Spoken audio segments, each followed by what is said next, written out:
right.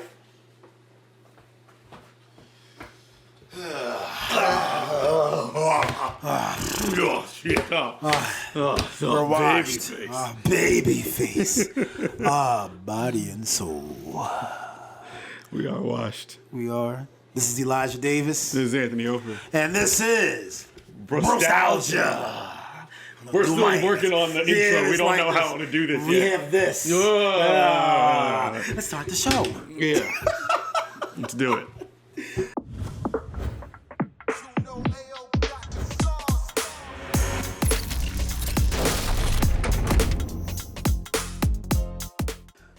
The TV back then was different because now you can just like binge watch whatever you want. Like my son just goes and will watch every episode of one show. Just like back when we were coming up, they literally would have feuds on TV. Like not feuds, but you had like Nickelodeon and Cartoon Network. What was the other ones? WB or Fox?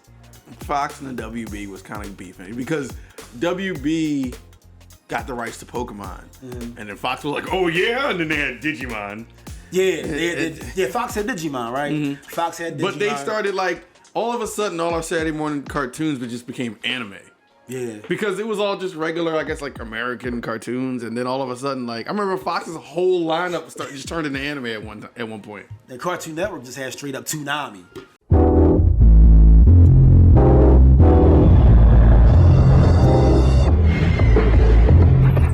Toonami's bringing back Saturday morning, starting at 9. You get back-to-back Thundercats. If we're gonna do it, let's do it. Then Sailor Moon at 10. Sun, moon, sky, earth, fire, air, water, rock, stars. The Saturday premiere of Tenchi Muyo at 10:30. Trust in your own power. The Garlic Junior Saga at 11. And the Powerpuff Girls at 11:30. The most anime on Saturday outside of Japan. Toonami, The Rising Sun. Saturday from 9 to noon. A day which will live in infamy. Yeah. But see, they changed the game because they got like animated. They got shit we didn't have here. They That had was stuff crazy. that nobody had at that time because I was telling They started it. Toonami. Dragon Ball Z started off on, I think, WB. But I remember it always stopped at a certain The point. Ginyu Saga. You know, it stopped right before Goku was about to go Super Saiyan. Like, you didn't see. No, I don't even think Ginyu. it was the Ginyu. It was the Ginyu. Because every time, because Goku had even, I think he had just gotten there yet. And Jason he Bird always, started. you would always see him on Snake Way. And he will finally get on Snake Way after you watch that shit for a month every day. And then it would just start over. It just start over with Raditz showing up. Like, and every time you watch it, like, yo, maybe it's going to be different this time. And it's like, oh, it's fucking Raditz. Nickelodeon had the Nicktoons. Cartoon Network had just... What a cartoons. They had cartoons. Oh, yeah, cartoons. Yeah. And that was... But it started with What a Cartoon, and then it became cartoons. It was What a Cartoon first? Remember that? That's how Dexter came out, Powerpuff Girls, it was like, and Johnny Bravo. They'd be like, what? Cartoons! And that's before they had their own shows.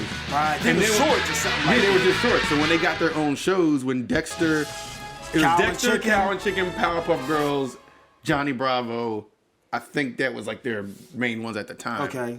And Courage came a little after that. Courage was like when they were Because he was already a What a established. Cartoon too, yeah. Oh, he was one of them? Yeah. Because he came way after us. Yup. He was the last one. He had to be. And then after they established who they were going to keep, they would be called cartoons. Okay. As in Cartoon Network's cartoons. On the Lord of Nick. On the Lord of Nick. On the Ricky Tickle while living #1 Nickelodeon.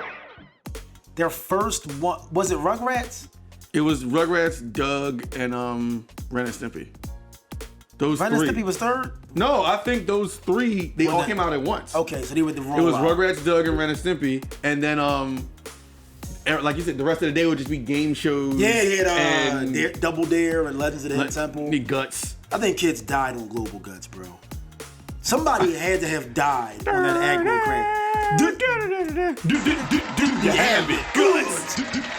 Yeah. What was his name? I'd have murdered all them kids on Guts. If I was on that shit, as a kid, you watch it like, if I was on this show, I would be killing shit. Yo, Guts always got like they always had the American kid, the little white bread American blonde hair kid. He was like trying to get him to win, but then it'd be that one kid from like Yugoslavia.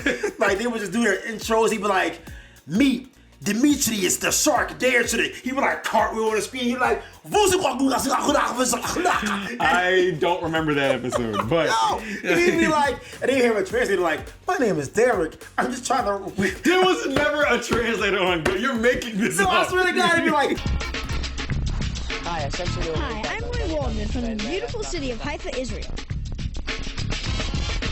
My name is Derek, and I am here to feed my family. From Guts? Yeah, like Guts wasn't giving them no fucking money. I swear to no, they had money. No, they got a bullshit trip in the aggro crag piece. Yeah, they got an aggro crag piece and and they like probably sold it a gift shop. and like the rollerblades or some shit and a Lego set. You win rollerblades. Use these blades. Back to you. Like, do you have it? Do you have it? trade in this aggro crag piece for 3/4 of a cent. So now, after months of training, thousands of miles,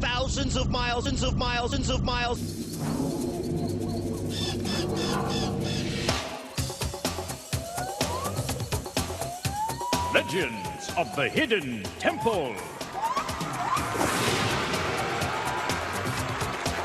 With your guide, Kirk Hogg. And here he is now. Thank you very much. Then Legends of the Hidden Temple. If I was on Legends of the Hidden Temple and you had to go through the temple at the end and one of them motherfuckers jumped You out, swung on I'd have it. punched that nigga's You had to face, punch on dog. it. And they always Little play that kid. intense music. They would come out and be like, I'm at home like Heading for the throne room. Surprise, shawty! I hated the fucking shrine of the silver monkey. Motherfuckers could not put that monkey together They would get to the hand save like, their life. They're like, bro, you're not disarming a bomb. But you know why I was fucked up? Because they made them put it on. It was facing us. Yeah. So they made it so for their view, they're putting it on backwards. So as a kid, I'm like, y'all are dumb. But then as an adult, I was like, well, they Probably made y'all can't look see at it from the backwards. back. Yeah, it's like, oh shit, I don't know what the fuck I'm. Probably a rule too that you can't peek around. Because I'd definitely be like, I need to know where the fuck this monkey is. Having a little problem with the monkey.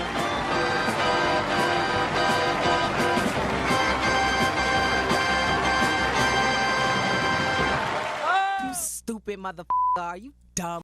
First of all, the nigga from Wild and Crazy Kids is in Baby Boy. Yeah. And you know, people didn't really know that was the same boy. Number Omar one. Gooding. And they didn't know that he was Cuba Gooding Jr.'s little brother. I'm like, how could you not tell? They kind of look alike a little bit. Ain't that many black Goodings in Hollywood, I don't think. He went from saying, welcome to Wild and Crazy Kids to unstable creatures. I don't call them women. I call them unstable creatures. You want some strawberry soda? I'm going to get you some strawberry soda. you punk mama's boy. I done seen everything except Christ anyway, mama's boy. Shoot me.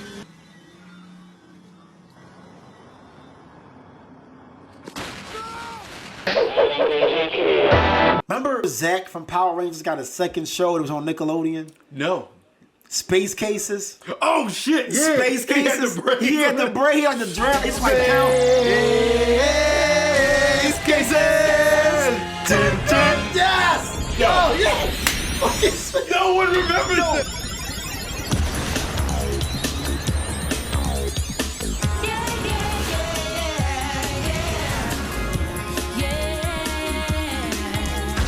Once upon a time in a school in outer space, there was a class of misfit kids from all around the place.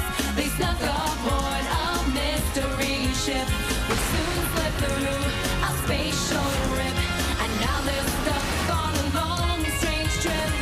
Hard-headed Ben thinks he knows it all. Catalina is talking to the wall. Rattle's really super strong. Android Thelma functions wrong. Rover acts like nothing's funny. Rosie's cheery, bright and sunny. Davenport and Goddard do the best they can. They're space cases.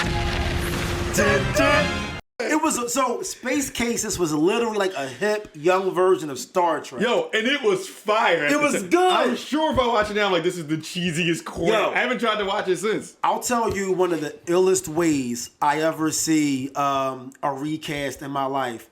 They had a girl, I think her name was Catalina, and she would always talk to herself. And I remember that, and then the chick showed up, her imaginary friend. Her and that was like the next season? That was the next season. The imaginary friend's name was Susie. Yeah! And he'd be like, I'm talking to Susie, like, there's nobody there. So then, like, I guess her contract expired or whatever, and she got sent home by accident. And you're like, all right, so like, what y'all gonna do? Her imaginary friend shows up, and they say she was sent to my world, and I'm here now. And I'm like, yo, this 1 or 2 season having show that nobody remembers might have had the best recast I've ever seen in a show. Yo, Space Cases was that work.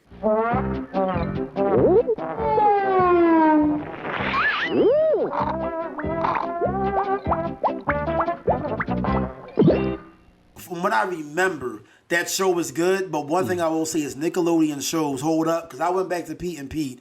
Yo, I fuck with Pete and Pete. Pete and Pete is better now as an adult. It's mighty strange. You're looking out the window pane. I think you better see it. Yo, have you reached the target yet? Let's go. Mom's plate. They did the opening credits, and they had Mom, Dad, Mom's plate. Did y'all doing this time out? Let's bring it back. Let's bring it back. Oh, it's magic. It is magic. But, yo, what was the name? Artie. The strongest man in the world. Was he a pedophile? Don't fuck my childhood Bro, like that. He always hung out with Little Pete. He always hung out with Little Pete, but I feel like they always kind of went to him. He was just like running around jogging or being weird. Like, doing some shit. I feel like he never looked for them, but I always thought it was crazy how Little Pete had a fucking whole tattoo. Petunia dance. Remember that time Pete got grounded. Little Pete got grounded, so he dug a tunnel under the house to escape, and it was like his dad was doing like a grass competition. There was a big ass hole in the front. Yo, that show was like, we were a little bit older, like our version of Wonder Years, I guess. Because Wonder Years, or no, I think Boy Meets World was our Wonder Years. Boy Meets World was our Wonder Years. Because to a certain extent, Wonder Years was our Wonder Years because we were little, but Wonder Years was still going. It was still airing when we were kids. It was like the last 3 seasons was out and we was kids. They came out like in the late 80s? Yeah. Yeah, they had a good run. But then, and that was a good show. And then, but we got Boy Meets World. Yeah. And that we saw from beginning to end. Yeah, I think Boy Meets World was our Wonder Years. Pete and Pete was just our Pete and Pete. Yeah, that was just a thing on its own. Yeah, that was like its own little iteration. But yeah, like, I think that when it came to, like, of course, when you're doing Cartoon Network and Nickelodeon, like that block, you know, the edge that Nickelodeon had was they weren't just confined to cartoons.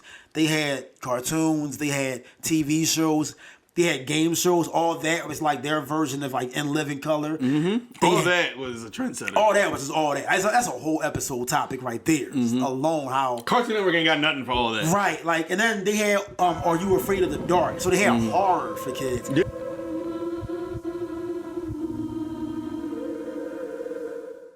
Then they had that like kids news or whatever.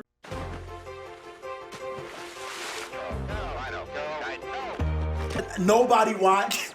Even if you try to make it for kids, I was like, I'm not watching news, man. I don't care about the news, bro. Like, why are we getting this? But they really, they Secret World of Alex Mack. That was my shit. I wanted to do a remake of that movie. I'm going to try and find a way. That shit was a show. No, yeah, that show. I wanted like a film, like a all grown up Alex Mack. I'm gonna find out what she's doing. If anybody knows where the actress is that played Alex Mack, Alyssa Olnick or something like that. Is that her name? Something like that. Alyssa Olnick. I'm gonna find her. I'm gonna tag her in this episode and see if she wants to do a remake. We'll pay her for it. I'm broke. Clarissa explains it all. Of course. Hey, Lars. Are we sure his name was Lars? Was his name Lars? Every time you say it, I'm like, I don't think that was his name. What was it? What was Sam? Sam? Hey, Sam. Hey, Sam. Yeah. Hi, Sam. I feel like Clarissa was like their answer for Blossom or something. I hated Blossom. I never watched it like that. I wasn't a Blossom person. Yeah. What channel did Blossom even come on? 10? Was it? Like originally. I mean, the Okay. reruns came on like WB or some shit, But when it came to like the cartoon aspect, I don't know who I had. I might want to say was Nicktoons better than cartoons? What was the lineups? all right, because the lineup changes in different eras. So like the starting lineups, if we're going from when Nicktoons first came out to when Cartoon Network had their lineup, because they happened at two different times. Okay. Because Nickelodeon had Rugrats, Doug, Ren and Stimpy. That's all they had at one point because Snick used to be. Snick. It used to be because Ren and Stimpy was on. It used to be all that. Kenan and Kel, Ren and Stimpy. Are You Afraid of the Dark? So Ren and Stimpy, Rugrats, Doug and Rocco. Yeah. And that was the original because I think later you got Hey Arnold, and Real Monsters. And that was like the full lineup. And Wild Thornberries eventually came, and Rocket Power eventually came. And then even if you go further, you get SpongeBob. SpongeBob was the Cat Dog. And SpongeBob was the last 90s Nicktoons. Yeah, SpongeBob, because a lot of people won't count it, but it technically was. Yeah, he came out in I think it was 99. He was the 99. last one. He was the last Nicktoon. And ironically, probably hands down the biggest that they've ever had. Yeah. Like Rugrats is down number 2. And Rugrats and Hey Arnold probably at No, 3. Rugrats and SpongeBob are the biggest Nicktoons. No, I'm saying number 3 probably be what? Hey Arnold or Ren and Stimpy maybe. Or Doug. Nah, it's probably I'm gonna get into Doug. What? Doug was so popular that Nickelodeon didn't want to buy any more seasons, and then ABC picked it up. So that's what remember they called it like New Doug, like Disney's Doug, or something like that. Disney. We were talking about brand spanking new Doug. Brand spanking new Doug.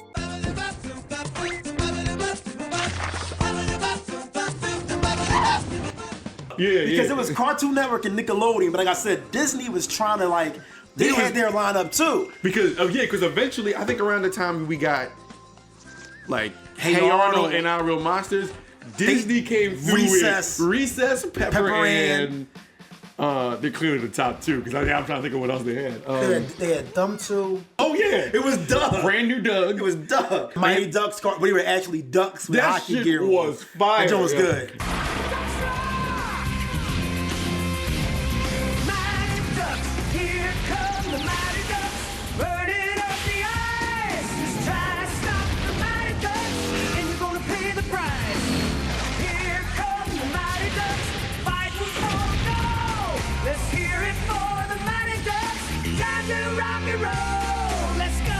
Cartoon Network just started focusing primarily on just bringing in anime.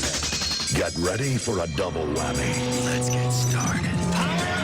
Monday through Friday night, Toonami is taking over the TV. Here's the breakdown. Midnight, Gundam Wing, Uncut. Yeah, you heard me. 12:30 Dragon Ball Z, the greatest action cartoon ever made. Unbelievable. Toonami, the Midnight Run. Tonight, midnight to 1 a.m. Thank us later. Only Toonami. Midnight looks a little different. All new Dragon Balls at 12. Tension Muyo at 12:30. You're so lucky. Tsunami, a midnight run. Sleep is for the weak. People are like, yo, this is clearly what the kids want now. They started airing Cowboy Bebop more and stuff like that. They started getting every season of Dragon Ball Z. That leads into my next point because I honestly, your original question was where would we prefer? Up to SpongeBob, I was like Nickelodeon is fucking Cartoon Network up. Yeah. Post 2000s, like when we started getting into high school, and I'll say Cartoon Network aged better with its demographic than Nickelodeon did. Because while I kind of phased out of Nickelodeon, Cartoon Network was hitting me with like anime, and then Adult Swim came out, and they started bringing back cartoons that you forgot about. I was like, oh shit, they started catering to your nostalgia better than Nickelodeon. Way better than Nickelodeon. Because Cartoon Network started realizing that we can still bring in kids, but we can find a way to keep our growing audience. They didn't lose the kids that were growing up. They said, all right, well, you know what? If you ain't gonna watch this, we'll give you the stuff you looking he said, yo, for. we got Family Guy, we got like the darker anime late at night. We'll give you, we got Robot Chicken for Remember that show y'all loved, the Dragon Ball Z, that just stopped? We bought we all bought the new all of ones. that. We bought all of the new ones. Yeah, so now everybody that was like 13 and up was like, oh shit, they're like, I'm yo, looking we're at going Cartoon here. Network. So you're going into your teens because you're not going to just stop watching Dragon Ball Z. Right. So Nickelodeon was still able to keep young kids generationally, but they weren't able, I think, to, as well as Cartoon Network, evolve to pull in. But you still got to give respect to Nickelodeon because they kind of was like, that's fine, we're for kids. Right, because they had the iCarly, they had Drake and Josh. So for all the kids, there's new kids born every day. Right. So they're always going to have an audience. Right. And Cartoon Network was just more like, we're going to give you adult shit and kid shit. They blended it. Yeah, And that was Nickelodeon but Nickelodeon just wasn't willing to go dark. Right. They're like, no, this is just always going to be there's for children. always going to be kids. Like Sesame Street is still on. Yeah. Clearly, kids still like something of what you liked when you were a child. Right. So they just, instead of all that, now you got, well, they didn't really have an answer for all that, but they had like, Drake and Josh instead of Kenan and Kel. They had iCarly instead of like Alex Mack or Harry or Clarissa to bring in that, young girls demographic. But they were they even had the cartoons for them. They had like As Told by Ginger and but I feel like at that time Taina and shit like that. But Nickelodeon noticed what Cartoon Network was doing too, because then they brought over like Avatar and stuff like that. Yeah. So they were like, yo, we'll just start doing like our own little version of anime. Yeah, but it was still on their terms though. Right. It was like harmless anime. And Nickelodeon always stayed Nickelodeon. It never got compromised. Not saying Cartoon Network did, but they just evolved. They were just willing to take the next step. Right. But it's funny because I feel like Disney said, "Now fuck that, we still going to go at Nickelodeon's throat." That's where they kind of stepped in. They're like, "Y'all got iCarly, bam, we have That's So Raven, we had Cheetah Girls, we got." So they were trying to do the same. That cartoon? Kim Possible, Even Stevens. Disney was definitely putting they foot. They was trying to like, no, we part of this too. Right. Because I feel like anytime Disney has a downward spell, they have a boom. Like if you look at like way back like in the 50s and 60s, we had all the Snow Whites and Cinderellas and Pinocchios, all the old school Jungle Book. We had all of that. And like in the 70s and 80s, there really wasn't much to talk about. You had Rescuers and you had what was the other one? The Great Mouse Detective and all of that. But they weren't like classic movies that people like gravitate towards. Not so Little Mermaid in Little 89. Mermaid. The next was I think was Beauty and the Beast and Aladdin and Lion King. I think, like you said, Little Mermaid obviously was huge for its time. Beauty and the Beast, all of that. But I think once Aladdin dropped, that was like the one that sparked it. That's when they was like, oh, y'all are undeniable. Because they followed it right up with Lion King. Lion King. Aladdin and Lion King was the 1-2 combo. Yeah, and after Lion King was like, oh, we in for whatever you got to show us. It was Pocahontas right after that. And I think it was Hercules or Tarzan. Hercules. Both of them. They both came. But again, then they even hit a bigger thing. Once Toy Story dropped. Yeah. Once they got the Pixar formula, it was a super rap. They should have gave Mandark a show. Yo.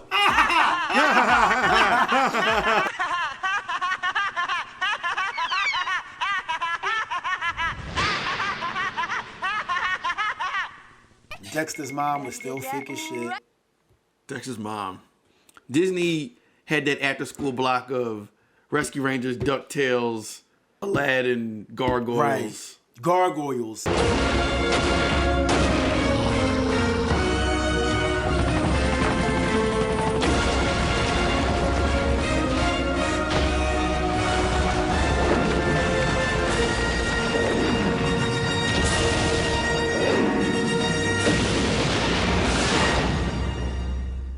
I know Batman the Animated Series was like that was Fox, and that shit was fire. That was the Batman the Animated Series to me was the best superhero show of that era. I think Batman the Animated Series is hands down.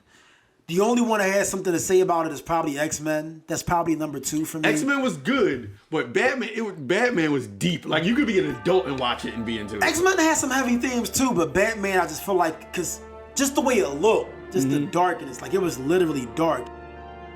And then you could tell it was gritty because like that was like, you know how all the superhero shows, Spider-Man was good too. Spider-Man animated series was good, but they always have like super actiony comic like music going on in the background. Batman would just have zero music. Yeah, it would just be dialogue. It was just like sinister. It was like just dialogue and then fights. Spider-Man's pacing was really weird if you go back and watch it. It was like they had just enough time to make an episode, so they crammed shit. It'll be like, I think it was Venom. It was a portal they were trying to keep open, but somebody had to like hold it open from the other side. And they're like, the dialogue was so fast. It was like, Eddie, we can't hold it forever. listen, I'll go in. Eddie, you can't. I have to go. Tell my wife I love her. I always love you. And then he just jumps to the pool. I'm like, that was like 8 conversations in 10 seconds. I hope you can find that clip. It was like, Eddie, don't do it. I'll always love you. I'm not going in there alone. Ashley! I'll always love you. It's funny how as kids, we don't realize that that's happening. Like, even if you go back to, like, it went viral recently, like when Mary Jane was on the roof with Peter and he goes like... Oh, and he just jumps Yeah, off? he was like, Mary Jane, will you marry me? Mary Jane, why'd you do that? I had to make sure. Mary Jane! Why did you do that? To prove to myself that you'll always be there for me when it really counts. She belongs to the streets. So we're going, what, Nickelodeon for the win if it's in the 90s? I don't know, because what do you consider? Like, you could say Nickelodeon won out the gate with theirs, but then in the long run, who won? Because honestly, I have a son now, so when I watch the shows on Cartoon Network now, they're pretty good cartoons. Like, they're good cartoons. Current ones? Yeah, and it's like, I don't think Nickelodeon is making them like this. Like this anymore. But then I'm not the realized- Nickelodeon audience no more, so I'm not digesting it the same way. That's true, but I think that even with them being childlike, I think that some of the cartoons have just gotten really for like little kids too. You need to watch Gumball.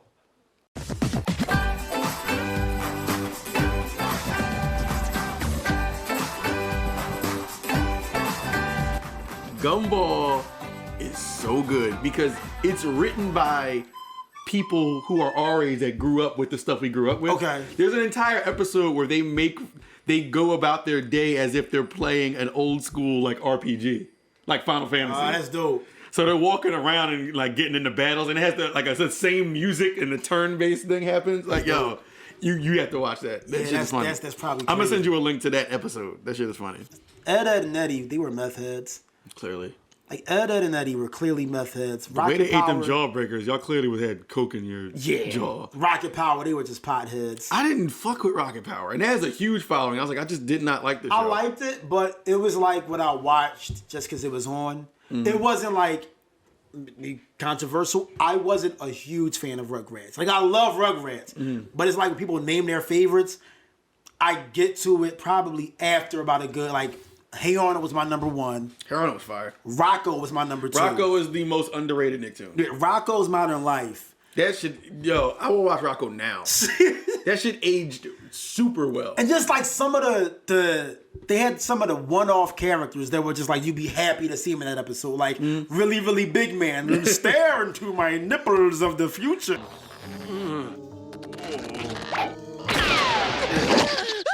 That man had RRBM across his chest. Really, really big man on it. His name was really big man. They make a live action. I want The Rock to play him. That'd be fucking hilarious. You had the one that I think it was Arnold. I mean, not Arnold. It would be Rocco. He would like always trip and end up in her butt. She was a rhino. How dare you! And she'd smack him across the TV. Bro, I'm about to go on a binge watching. Rocco might be my number 1, and then Hey Arnold. Rocco was number 2. Hey Arnold was just a little bit. Hey Arnold was more down to earth, but super good. It was in more depth than Rocco had. It was like, that's like nostalgia because it brings you back to like all the wacky stories of your childhood. And it was like, yo, why? When you were a kid, you look back on some of the things that your like imagination just exaggerated, or you remember it through the lens of like a 10-year-old, and you watch Hey Arnold and be like, why wouldn't there be a guy flying off with pigeons? Or why wouldn't there be a ghost train with a ghost train conductor? Always eat your pigeon food, Arnold. Yeah. And fly towards the sun. Remember, Arnold, always wash your berries before you eat them. And fly toward the sun. What kind of horrible advice is that? Like, bro, did he commit suicide? Who did this, pigeon man? He's like, people. Arnold. We can rebuild. We can put it back together. This is awful. Who did this? People, Arnold. We can rebuild the cages and sweep up. Your birds will come back. That shit was hard. Remember the Christmas episode where Helga found Mr. Wynn's daughter. Yeah. And she never took credit for it. She just gave up her boots. Yeah, she gave up her boots, her Dino Spumoni boots, whatever they were. Yeah. To get Dino Spumoni. No, Dino Spumoni was the Frank Sinatra guy, wasn't it? I think Dino.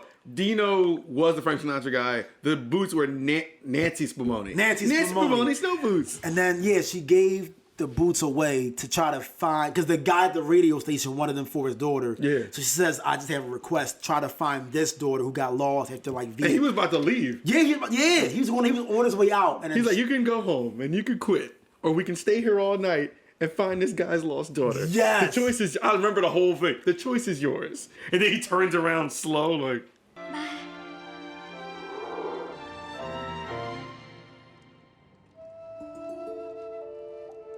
And she just stood outside the house. And just said Merry Christmas. It said Merry Christmas on and her socks in the snow. In the snow. Yeah, but how did it happen, Gerald?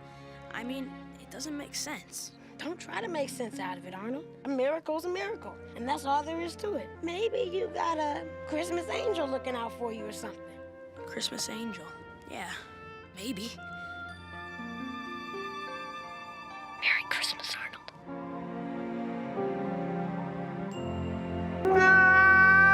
But this is getting me choked up right now. Damn. I'm like, when I get snowed in, I watch the snow episode of Hey Arnold. Yo, it's crazy because every Christmas, I hate the snow. I hate the snow. I hate the rain and I hate the sleet. Man, I sure am really beat. I hate whoa. Angry Beavers has got dropped off in there. Angry Beavers I forgot all about that. So I'll be real with you. Angry Beavers. Most underrated Nicktoon is probably Angry Beavers. That. Yeah, it's not Rocco. It's Angry Beavers. Because nobody talks about it. No, you know what nobody talks about? Invader Zim.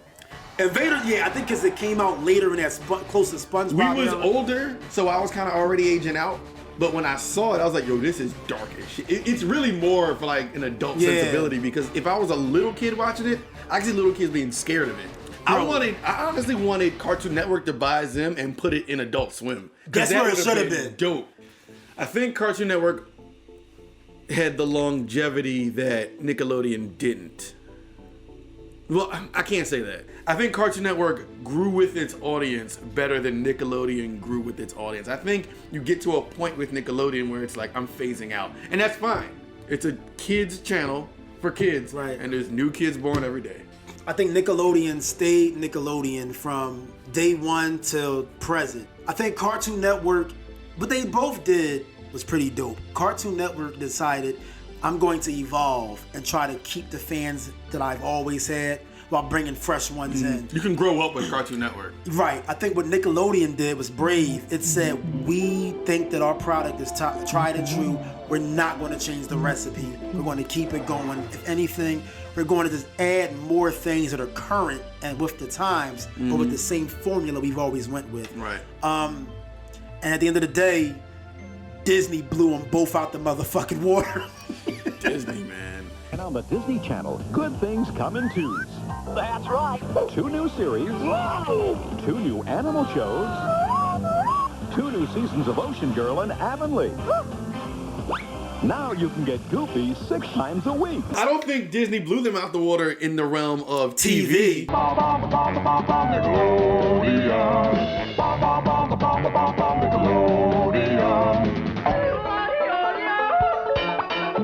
Aren't you glad you got your Nickelodeon? So I think that, like we said, the whole episode was based around those blocks of cartoons. And that's a bygone era now. What it is it's streaming. It's the app. You just pull out your phone and you can stream whatever you want, whenever you want. True. And Disney evolved into that realm seamlessly. But when it comes down to those 90s and 2000s, like unsaid wars of cartoons, man, it was a tight race. Hell yeah. It was a tight race between Nicktoons, cartoons, and just Disney, the Illuminati. No, that's that pure nostalgia. So yeah, this is definitely an episode of pure nostalgia. I ain't really got nothing to bring the hammer down on. I know we ain't really stayed too long on all the live action shows Nickelodeon had, because they definitely had that upper hand, the live action. Because the 1-2 punch that was all that and Kenan and Kel, that does not need to be overlooked. That was a crazy 1-2 punch. Yeah, that was like that was the main block. Yeah. And anything was Are You Afraid of the Dark came on after that. Yeah. It was just like, okay, here's just the icing on the cake. Here's for you to just rock out with before bed. But all that in Kenan and Kel, that was a hell of a 1-2 punch, dude. Yeah. I put the screw in the tuna. It was me. He was like, say orange, say soda, soda. He's like, now wave your cans in the air. He's like, and if you like it, say, Yo, I'll never forget it. Whatever block that came on, My Brother and Me was my shit too. My Brother and Me was dope. It just did not have a lot of episodes. Goo punch. Then you had Alfie. Can you teach me to dance? Oh man. Or he hit me. Yeah, hit you. Hit me. You so bad. Hit me. So what happened? I got hit. Real quick before we get off of that, just to give the live action Nickelodeon shows credit. Salute Your Shorts was my shit. Yo, Salute Your Shorts. Salute Your Shorts was my favorite show. It was that and Pete and Pete. And to this day, the counselor? The counselor. Camp Anawanna, think Anawanna, live Anawanna. How'd that whole thing go? Like, Camp Anawanna, we hold you in our hearts, and when we think about you, it makes me wanna fart. In the event that we never part, now get it right or pay the price. Now we will share a lifetime of the fondest memories from the life of Anawanna, set in our old pine trees. Camp Anawanna, we hold you in our hearts, and when we think about you, that thing came apart. Who was the girl that played Dee Dee? I don't know if she was like Hispanic or she was bad as shit. Oh, I know exactly who you're talking about. And she's probably still bad. It was her and the black girl. We got to look up who played these roles. Who played? Hold the fuck up. I remember the black chick. Was her name Venus? I don't remember. Dina was played by Heidi Lucas. Heidi Lucas. We know who Elijah's looking up after we're done here. And the black girl was Venus DeMilo. That sounds really familiar. This is a fun episode. It was. It was good. It was nice little trip down memory lane. Yeah, really nice impromptu episode. We did this one on the humbug. Like, just on some, hey, got my camera here, let's set up. Yep. So, but that's how you get the good stuff. That's how we get the good shit. So, we will see you soon. Next topic. Next time. Next topic, we're going to do a whole Salute Your Shorts episode. The whole thing. But this is Elijah Davis. This is Anthony Over. Peace, love, and Brostalgia. Bada bing, bada boom. Camp Anawanna, we hold you in our heart. And when I think about you, it makes me wanna fart. It's I hope we never part. Now get it right or pay the price.